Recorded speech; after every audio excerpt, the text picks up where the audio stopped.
Bitcoin prices hit a record high, but has it got further to go? Right now you're seeing it hit 112,000. Coffee shops in America are actually starting to accept Bitcoin. Emirates have decided to take Bitcoin for payments. You just see a massive expansion of Bitcoin around the world. Of course, in America, you've had institutions that have got Bitcoin ETFs. Record inflows, fastest growing ETFs ever have been the Bitcoin ETF. We've seen Bitcoin grow by 44% per annum on average. Can it continue? We think it can. We think it will achieve another 40% and potentially go to 150,000 this year. And then, of course, it will gradually end up in a situation where it's 40, perhaps 35, 30, but it's going to be volatile. It's going to continue to have that volatility. Will it always outperform? Right now, it looks like it. Think about the political situation. The Trump family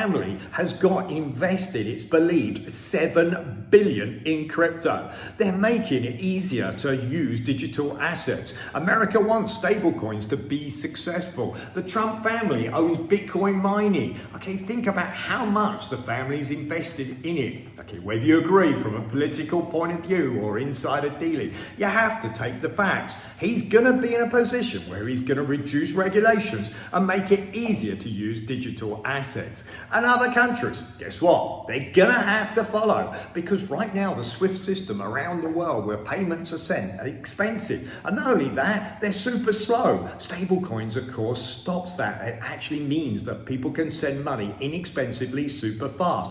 It's just a step in the way of digitalization, with digital stocks and using Bitcoin as perhaps the alternative to gold. In fact, if you looked at it and said, is it a digital alternative to gold? It has many of the similar properties. And if that's the case, Bitcoin could really go all the way to $1 million per Bitcoin. Okay, for me, let's just look at the next year. It's harder to see longer term. Expect volatility. It is an asset that when people are scared in the market, all bets are off, including Bitcoin. So expect volatility. But just think, when you've got a president of the United States that's pushing in that direction, him and his family own 7 billion. Okay, you have to think that potentially you should have a stake in Bitcoin. You should always make your own opinion. Talk to a financial advisor. Always make sure that if you're investing, you've got a diversified portfolio, but you have to consider that Bitcoin should be part of a portfolio